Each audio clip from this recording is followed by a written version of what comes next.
మన రక్షకుడైన ప్రభు అయిన యేసుక్రీస్తు పరిశుద్ధ నామములో మీ అందరికీ శుభములు తెలియచేయుచున్నాను. ఈరోజు బలపరిచే వాక్యము విలాప వాక్యముల గ్రంథము 1వ అధ్యాయము 12వ వచనము. త్రోవ నడుచు వార్లారా, ఇలాగు జరుగుట చూడగా మీకు చింత లేదా? యెహోవా తన ప్రచండ కోప దినమున నాకు కలగజేసిన శ్రమ వంటి శ్రమ మరి ఎవరికైనాను కలిగినదో లేదో మీరు నిదానించి చూడండి.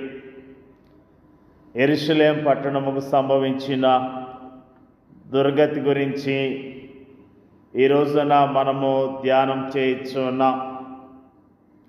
తమ పాప ఫలితముగా యెరూషలేము పట్టణముకు సంభవించిన దుర్గతి పట్ల యిర్మీయా ప్రవక్త వ్యక్తీకరిస్తున్న దుఃఖాన్ని ఈ వచనములో మనం చూస్తూ ఉన్నాం. అవును, దాని అతిక్రమము విస్తారమని యెహోవా దాన్ని శ్రమపరుచుచున్నాడు. తన పాపముల విషయమై పశ్చాత్తాపడమని, వాటి నుండి వెనుదిరిగి దేవుని వెంబడించమని యిర్మీయా అనేకసార్లు యెరూషలేమును బ్రతిమలాడాడు. కానీ అలా చేసేందుకు అది నిరాకరించింది. తన పాపములోనే అది కొనసాగింది. అది తన దేవుడైన యెహోవాను విసర్జించి తన విటకాండ్ర వెంటే వెళ్ళింది. ఆ సమయంలో దాని ప్రవక్తలు మరియు యాజకులు కూడా దానిని మోసం చేశారు. అది ఎన్నటికీ చెరలోనికి పోదని వారు దానికి అభయం ఇచ్చారు. యిర్మీయా మాటలను ఆ పట్టణము అపహాస్యం చేసింది, నిర్లక్ష్యం చేసింది. దాని కఠిన హృదయం పట్లను, దాని లోబడనొల్లని స్వభావం పట్లను యిర్మీయా తన హృదయములో విలపించాడు. గిలాదులో గుగ్గిలం ఏమీ లేదా? అక్కడ ఏ వైద్యుడునూ లేడా? నా జనులకు స్వస్థత ఎందుకు కలగకపోవచ్చున్నది అంటూ అతడు వాపోయాడు. అవును, గొప్ప వైద్యుడు అక్కడ ఉన్నాడు. స్వస్థపరిచే ఆయన వాక్యమనే ఔషధం కూడా వారికి అందుబాటులో ఉంది.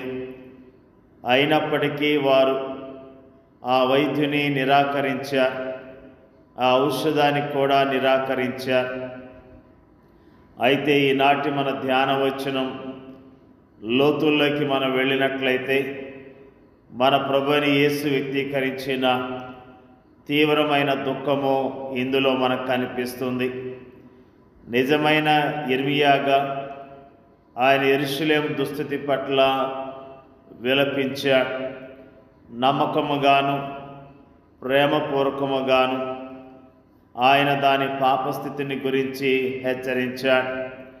ఆ తరువాత ఆయన దాని పాపముల నిమిత్తము బలి పశువులాగా సిలువకు వెళ్ళాడు. ఇశ్రాయేలీయుల శత్రువులు యెరూషలేము దుర్గతి పట్ల ఎంతగా ఆనందించారో మన ప్రభువైన యేసు శత్రువులు కూడా ఆయన శ్రమానుభవాల పట్ల అంతగా ఆనందించారు. ఆయన తీవ్రమైన వేదన అనుభవిస్తుండగా ఆయనను హింసించిన వారు ఆనందముతో ఆయనను అపహాస్యం చేశారు. ఆ మార్గమున వెళ్ళుచున్న వారు తమ తలలూచుచు ఆయనను దూషించారు. ప్రియ సహోదరి సహోదరుడా, ఈ సమయంలో నీవు తీవ్రమైన దుఃఖములో ఉన్నావా? నీ దుఃఖాన్ని నేను తక్కువ చేసి మాట్లాడను, కానీ ప్రభు అనుభవించిన దుఃఖంతో పోల్చినప్పుడు నీ దుఃఖము స్వల్పమైనది. మన పాపపు శిక్షను అనుభవిస్తూ ఆయన అనుభవించిన వేదనకరమైన దుఃఖాన్ని వేరెవరి దుఃఖముతోనూ మనం పోల్చలేం. తన స్వేద బిందువులు రక్త బిందువులుగా మారినంతగా గెత్సెమనే తోటలో ప్రారంభమైన ఆయన వేదనకరమైన దుఃఖము కల్వరి శిలువ వరకు కొనసాగి మిట్ట మధ్యాహ్నపు గాఢంధకారపు వేళ మానవాళి పాపమంతా తన మీద పడినప్పుడు ఆ పాపాన్ని సహించలేని పరమ తండ్రి తన చెయ్యి విడిచినప్పుడు ఆ ఎడబాటును సహించలేని ఆ వ్యక్తి, నా దేవా నా దేవా నన్నెందుకు చెయ్యి విడిచితివి అని కేక వేయటంతో తీవ్ర రూపం దాల్చి చిట్ట చివరిగా సమాప్తమైనదని చెబుతూ ఆయన ప్రాణం విడుచుటతో ముగిసింది. ఆ మధ్య సమయంలో ఆయన స్వజనుల ద్వేషాగ్ని జ్వాలలు మింటినట్టుగా వారు ఆయనపై ఉమ్మివేశారు. ఆయన ముఖం మీద పిడుగుద్దులు కురిపించారు. ఇనప కుక్కీలున్న క్రూరమైన కొరడాలతో వారు ఆయన వీపును నాగటి చాళ్ళలా దున్నివేశారు.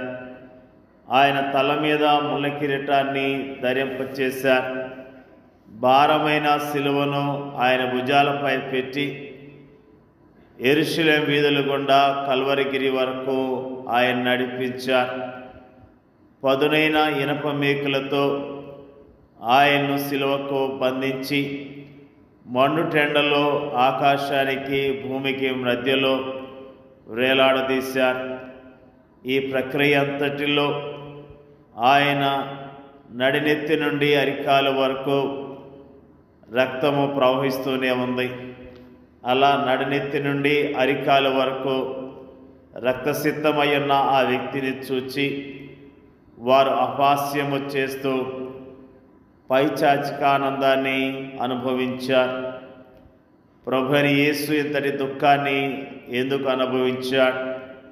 నీ పాపాల నిమిత్తమే, నిన్ను దేవునితో సమాధానపరిచేందుకే, నీకు ఆత్మకు రక్షణను ప్రసాదించి నిన్ను పరలోకానికి తీసుకుని వెళ్ళేందుకే.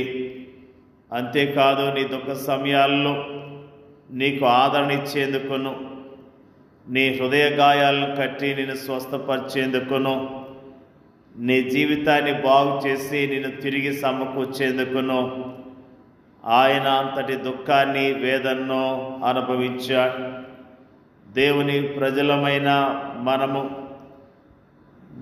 ప్రభు యొక్క గొప్పతనాన్ని జ్ఞాపకం చేసుకుందాం.